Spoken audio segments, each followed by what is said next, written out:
আলাইকুম ওয়া রাহমাতুল্লাহি ওয়া বারাকাতুহু। ওয়া আলাইকুম আসসালাম ওয়া রাহমাতুল্লাহি ওয়া বারাকাতুহু। আরে কি ব্যাপার, এই গরমের সময় দরজা জানালা বন্ধ করে মাথা থেকে পা পর্যন্ত ভূতের মতো ড্রেস পরে কোথায় চললে? হ্যাঁ, আমি বাংলা শিক্ষার পাশাপাশি দিনী শিক্ষার জন্য মক্তবে যাই, তাই সেখানেই যাচ্ছি। আচ্ছা রুকসা, তুমি এই মডার্ন ড্রেস পরে কাঁধে ভারী ব্যাগ নিয়ে মুখে মেকআপ করে কোথায় চললে? হ্যাঁ, তোমার হাতে ওটা কি? আচ্ছা, ইটের মতো দেখতে, মোবাইল নাকি? বাহ, ভেরি হ্যান্ডসাম। নাফিসা, কাউকে দেখে ঠাট্টা বিন্দু করতে নেই। Do you know me? তুমি আমাকে চেনো? আমি সেই ছোট্ট রুকসা নই। আমি এখন শিয়ালদহ বঙ্গবাসী কলেজের ইংলিশ অনার্সের ছাত্রী। আমার মতো জীবনটাকে এনজয় করতে শেখো। আমাকে দেখো সিনেমার নায়িকাদের মতো লাগছে, আর তোমাকে কোথাকার কোন বক্তব্যে বড়? তোমারই বা কি দোষ? সব দোষ তো মৌলানা মৌলবীদের। তারাই তো আমাদের এনজয় করার বয়সের সামনে বাধা হয়ে দাঁড়ায়। আস্তাগফিরুল্লাহ রুকসা, এরকম কথা বলতে নেই, তোমার সূক্ষ্ম ঈমান চলে যেতে পারে। আরে তুমি চুপ করো তো। তোমার মতো হাবদা জুব্বা না পরে থাকতে পারি, কিন্তু ঈমান ঠিকই আছে। আচ্ছা রুকসা, তুমি এই মাওলানা মৌলবীদের দায়ী করছো? তুমি কি জানো হাদিস পাকের মধ্যে এসেছে বিসমিল্লাহির রহমানির রহিম ক্বালা রাসূলুল্লাহি সাল্লাল্লাহু আলাইহি ওয়াসাল্লাম আল উলামা ওয়ারাসাতুল আম্বিয়া, যার অর্থ হলো সমস্ত উলামা সম্প্রদায় নবীদের ওয়ারিশগণ। আচ্ছা রুকসা, তোমাকে একটা প্রশ্ন করব? হ্যাঁ, অবশ্যই করতে পারো। তোমার দাদু কি বেঁচে আছে? না, তিনি তো অনেক আগেই মারা গেছে। তবে তার জানাজার নামাজ কি তুমি পড়িয়েছিলে, নাকি তোমার কলেজে কোনো প্রফেসর পড়িয়েছিল? কি হলো, চুপ করে আছো? উত্তর দাও। কি ব্যাপার, ক্যাসে কি জড়িয়ে গেল নাকি? না, তা কেন হতে যাবে? আমার দাদুর জানাজার নামাজ তো মসজিদের ইমাম সাহেবই পড়িয়েছিলেন। এই তো তুমি একটু আগে মাওলানা মৌলবীদের দায়ী করছিলে। মাওলানা মৌলবী ছাড়া যদি বিয়ে শাদী জানাজা না হয়, তাহলে অবশ্যই তাদের কথা শোনা উচিত। তোমার আমার বৈজ্ঞানিক হযরত মুহাম্মদ সাল্লাল্লাহু আলাইহি ওয়াসাল্লাম ইরশাদ করিয়াছেন বিসমিল্লাহির রহমানির রহিম ক্বালা রাসূলুল্লাহি সাল্লাল্লাহু আলাইহি ওয়াসাল্লাম কুন আলিমান আও মুতাআল্লিমান আও মুস্তামিয়ান আও মুহিব্বান ওয়া লা তাকুনিল খামিসাতি ফাকুফলি।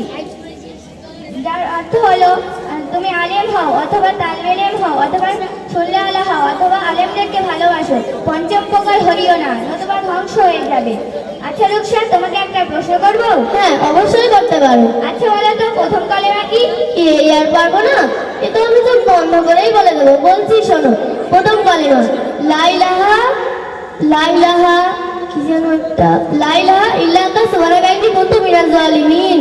বাহ বাহ, খুব ভালো। তুমি তো একটি কলেজের স্টুডেন্ট নয়, প্রফেসর। কেন রমণী, আমার উত্তর সঠিক হয়নি? না, তোমার উত্তর সঠিক হয়নি। আমি বলছি শোনো, প্রথম কলেমা তৈয়বা লা ইলাহা ইল্লাল্লাহু মুহাম্মাদুর রাসূলুল্লাহ সাল্লাল্লাহু আলাইহি ওয়াসাল্লাম। আচ্ছা রুকসা, বলো তো ওযু ফরজ কয়টি?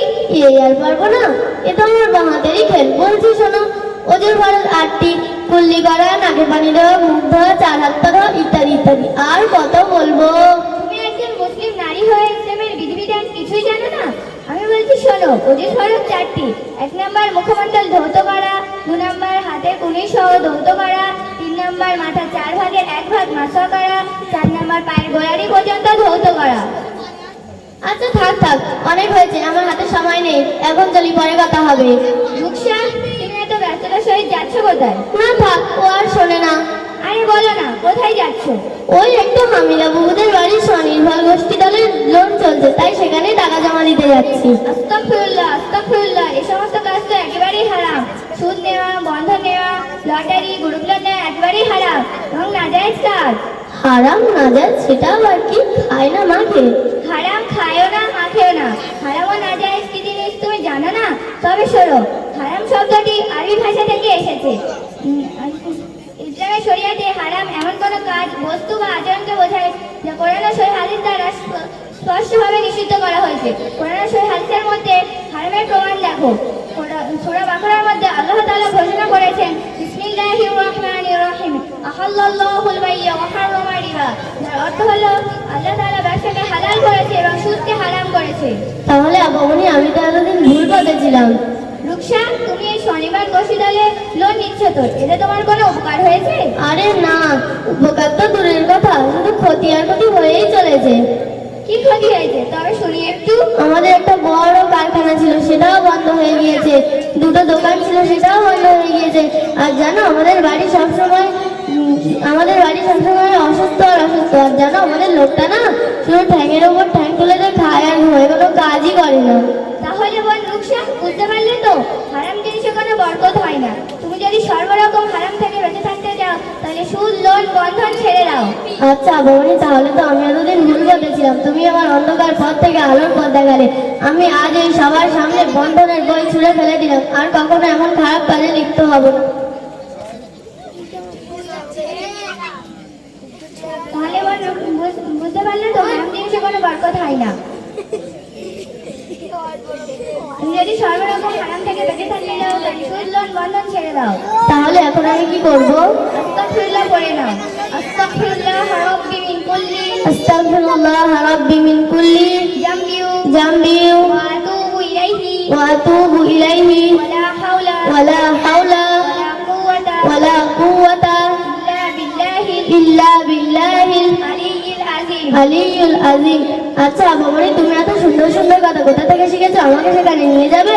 হ্যাঁ, আমি বাংলা শিক্ষার পাশাপাশি বারুইপুর থানার অন্তর্গত কুরানি মাদ্রাসার শিক্ষক আমার চাচাজি জনাব মাওলানা আফসার সাহেবের কাছ থেকে আমি এত সুন্দর সুন্দর কথা শিখেছি। আমাদের এখানে সমস্ত রকম ইসলামিক বিধিবিধান ও কোরআন সম্পূর্ণরূপে সঠিকভাবে শেখানো হয়। রুকসান, তুমি আমার সাথে চলো। হ্যাঁ, তোমার সাথে তোমার হুজুরের কাছে দ্বীনি শিক্ষা অর্জন করতে যাব। আমাদের মোকালামা এখানেই সমাপ্ত। আসসালামু আলাইকুম ওয়া রাহমাতুল্লাহি ওয়া বারাকাতুহু।